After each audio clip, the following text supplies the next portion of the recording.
бірінші түгенделіп алайық. Сабақта күн жоқ. Түгел ма? Жақсы. Ал енді оқушылар, бүгінгі біздің цифрлы қорапшамыздан жүректер алайық. Енді әрқайсымыз бір-бір жүрек сөйлейміз. Ал енді оқушылар, өзімізге тиесілі бір-бір жүрек сөйлейміз алайық.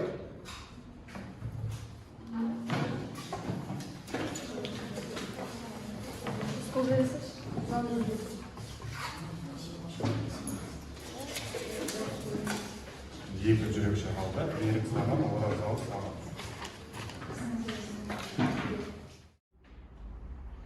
Ал енді оқушылар, жүрек сөйлемдерімізге қарасақ, бүгінгі сабағымыздың тірегі болған нақыл сөздер және сол нақыл сөздерге негіз болатын суреттер бейнеленген. Ал енді суреттерге назар аударайық барлығымыз. Сонымен суретке қарап, адам баласының өмірде ең қымбат не екен ол? Отбасы! Отбасы. Ал енді оқушылар, топқа бөлінейік. Кімнің жүрекшесінде суреттер бейнеленген отбасы тобына келіп отырсын, ал кімнің жүрекшесінде нақыл сөздер бейнеленген бақыт тобына келіп отырсын. Жылдам ауысамыз, жүрекшемізге қараймыз. Жүрекшемізде сурет бейнеленген оқушылар отбасы тобына келеді, нақыл сөз бейнеленген оқушылар бақыт тобына келеді. Сонымен оқушылар, бүгінгі тәрбие сағатымыздың тақырыбы отбасы бақыт мекені. Енді оқушылар, сабақтың мақсаты отбасы құндылықтарын дәріптеу, бала тәрбиесіндегі ата-ананың көзқарасын кеңейту, отбасындағы сүйіспеншілік, сыйластық сезімдерін нығайту. Ал енді оқушылар, бізде келесі кезекте ойлантап, тақтадағы суреттерге қарап мақал-мәтел құрастырайық. Енді мақал-мәтел отбасы мүшелеріне байланысты болады. Мақал-мәтелдің тақырыбы. Енді қай топ бірінші қол көтереді, сол топ бірінші жауап береді. Енді оқушылар, бірінші мақал-мәтелімізге қарайтын болсақ, міне бірінші мақал. Мына жерде қай топ бірінші қол көтерді? Бақыт тобы бірінші қол көтерді. Сын ба? Ата көрген оқ жанар, ана көрген тоң пішер. Дұрыс айтасың. Ата көрген оқ жанар, ана көрген тоң пішер. Енді келесі мақал кім айтады? Қай топ бірінші қол көтерді? Ана бақыт тобы бірінші қол көтерді. Отан отбасынан басталады. Дұрыс айтасыңдар. Әрі қарай. Енді отбасы тобы бірінші қол көтерді. Бала тілі бал. Бала тілі бал дейді. Дұрыс па? Келісеміз ба? Иә. Әрі қарай төртінші мақалымыз қандай болады? Сезім үш барынан бері қол көтерді. Давай, сезім айт. Қызым саған айтам, келдім сен тыңда. Қызым саған айтам, келдім сен тыңда. Дұрыс, әрі қарай. Енді бесінші мақал қандай екен? Отбасы тобы қол көтерді. Балапа не адам келуге ұшқанда сол келді. Ұшқанда соны іледі. Дұрыс, иә? Алтыншы мақал дос болайық. Тәртіпке бағынсаң құл болмайсың. Тәртіпке бағынған құл болмайды, иә? Мына жерде келесі мақалды маған Еркежан айтады. Жеті атасын білмеген жетесі. Енді келесі кезекте бізде ойды толықта топ болып шағын эссе жазамыз. Бұл эссенің ерекшелігі әрбір оқушы топтағы бір-бір сөйлемнен жазады. Бір-бір сөйлемнен жазады. Келесі оқушы алдыңғы оқушының ойын жалғап кету керек. Түсінікті ме барлығымызға? Иә. Отбасы тобына және бақыт тобына. Ал бастаймыз. Бір-бір сөйлемнен жазамыз. Ол эссенің соңында бір оқушы шығып оқиды. Ол эссенің мағынасы болу керек. Бүгінгі отбасы бақыт мекені тақырыбына. Оқушылар мағынасына қарай мағынаны жалғаймыз.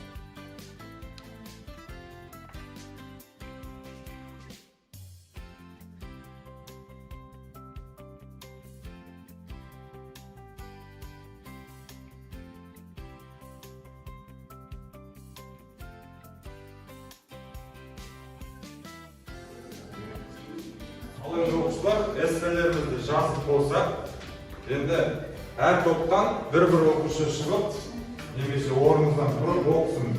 Бірінші бақыт тобы болды. Бақыт тобынан кім оқиды? Сезім оқысын, ә? Отбасы. Әр адамның өз отбасысы бар. Ол отбасы әр адам үшін өте маңызды. Отбасы мүшелері ата, әже, әке, ана, балалар. Отбасы басты байлық. отбасы мүшелері бақытты жандар болып келеді. Олар бір-біріне көмектесіп және қолдап жүреді. Қиын кездерде жаннан табылып, қуанышты кезде қуанышты бөліседі. Сондықтан да өз отбасымызды қадірлейік. Ой, молодец, жақсы. Жақсы отбасы тобы өзінің эссесін оқысын. Отбасы тобынан кім оқиды эссесін? Мейірім оқысын. Бақыт мекені. Отбасымыз біздің қазынамыз. Себебі барлық нәрсе отбасынан басталады. Мысалы, тәрбие, адамгершілік барлық отбасынан басталады. Және де ұядан көрсең шыққанда көңілдесің деген. Сондықтан біздің ата-анамыз бізге жақсы тәрбие беруге тырысады. Біз осы алған тәрбиемізді өмірде қолдануымыз керек. Тағы отбасымыздың қадірлеуіміз керек. Осылай көптеген жетістіктерге жете аламыз. Барлығының отбасына амандық тілеймін. Отбасымыз аман, еліміз тыныш. Ой, молодец, тамашалар. Енді барлығымыз мұнда шығып, шаттық шеңберін құрайық. Жылдам шығайық бері. Үлкенірек başlayып. Шаңырақ отбасы адам баласының алтын діңгегі. Адам дүниеге шыр етіп келгеннен бастап, отбасында ер жетіп тәрбие алады.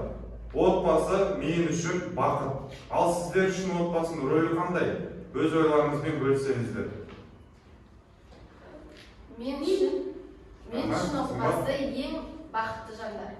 Отбасы бақытты жандар, иә? Отбасы шағын мемлекет. Мұхаммед? Отбасы шуақ дейміз. Отан. Қазынамыз, отбасымыз біздің әрдайым қасымыздан табылатын адамдар. Өте тамаша, әрқарай. Ана қадірін білмеген адам ол халықта қадірін білмейді деген мақалға сүйенсек біз отбасымыздың қадірін білу керекпіз.